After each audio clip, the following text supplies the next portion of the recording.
Greetings, Temple Beth Shalom. Rabbi Boxt here with your portion of the week. B'haalot'chat, Numbers chapter 8, verse 1 through Numbers chapter 12, 16. The beginning of the portion, we see the continuation of the different things that happen with the ark, with the tabernacle.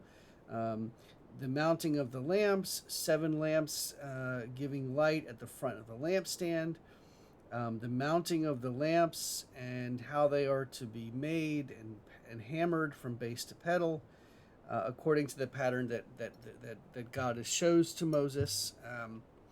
Then God says, take the Levites from among the Israelites and purify them. And they are to be considered, they are to be designated, the entire Levites clan are to be designated as an offering to the Eternal. And the verse is, thus you shall set the Levites apart from the Israelites, and the Levites shall be mine.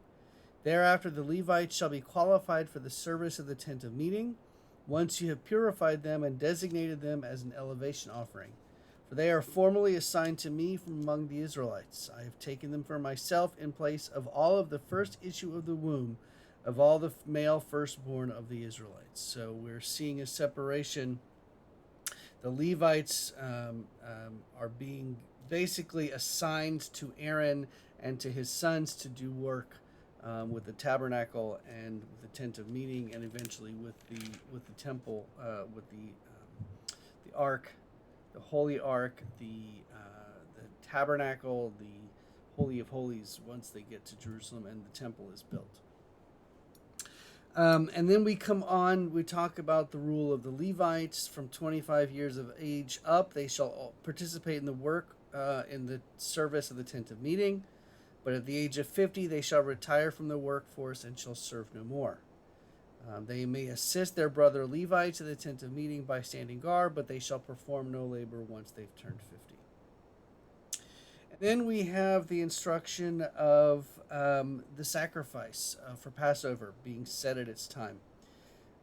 Verse 3 of chapter 9, you shall offer it on the 14th day of this month at twilight at its set time. You shall offer it in accordance with all its rules and rites. Sacrifice in the first month on the 14th day of the month at twilight in the wilderness of Sinai.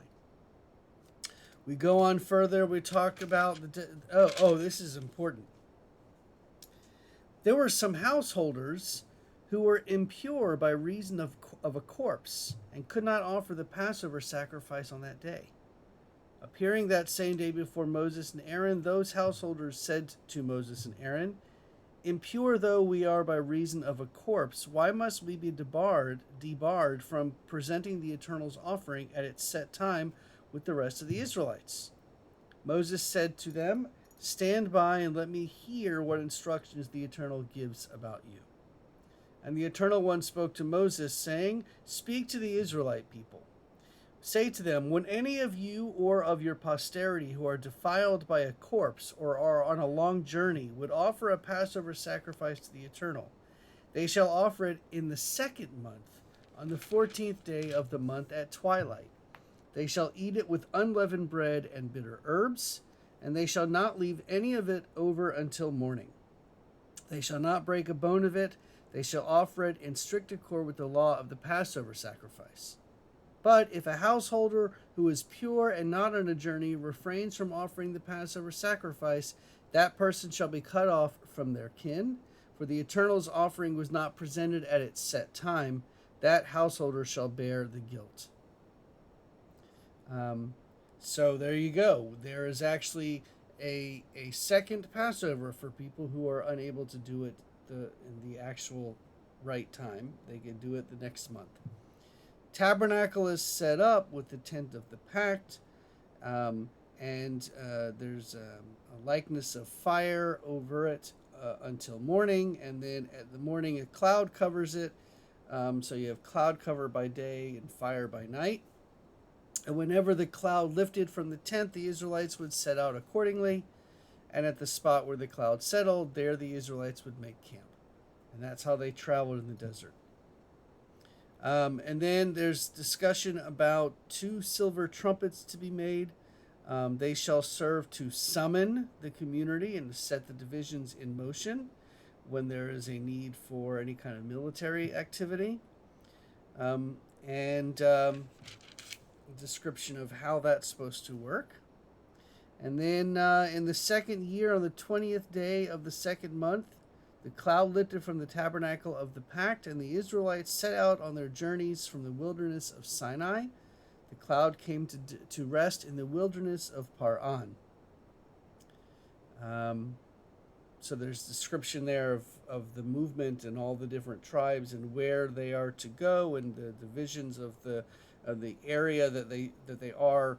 We did this a couple of Torah portions ago, but we're being reminded. And then we have the people complaining that they've had so much manna to eat and they want something more. And there's a whole bunch of verses that describe that, but I want to really describe God's response. God says, "Then the Eternal One said to Moses, 'Gather for me 70 of Israel's elders, of whom you have experience as elders and officers of the people, and bring them to the tent of meeting, and let them take their place there with you. I will come down and speak with you there, and I will draw upon the Spirit that is on you, and put it upon them.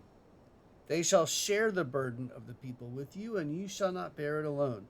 And say to the people, Purify yourselves for tomorrow, and you shall eat meat. For you have kept whining before the Eternal, and saying, If only we had meat. Indeed, we were better off in Egypt. The Eternal will give you meat, and you shall eat. You shall eat not 1 day, not 2, not even 5 days, or 10 or 20, but a whole month, until it comes out of your nostrils and becomes loathsome to you. For you have rejected the Eternal who is among you by whining before God and saying, Oh, why did we never leave Egypt?' Moses responds, The people who are with me number 600,000 foot soldiers. Yet you say I will give them enough meat to eat for a whole month. Could enough flocks and herds be slaughtered to suffice them? Or could all the fish of the sea be gathered for them to suffice them?" And the Eternal One answered Moses, "Is there a limit to the Eternal's power? You shall soon see whether I have said powers, whether it happens to you or not." God has a little bit of revenge there, and that's okay. And the Torah portion comes to an end. Miriam and Aaron speak out against Moses about his wife, and God is infuriated with them and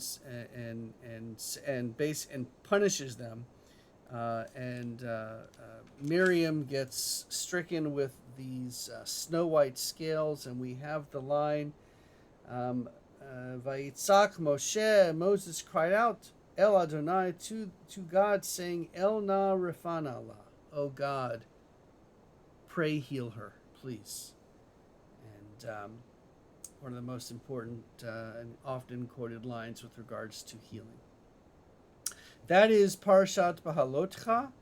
I wish you an early Shabbat Shalom, and we'll talk next time.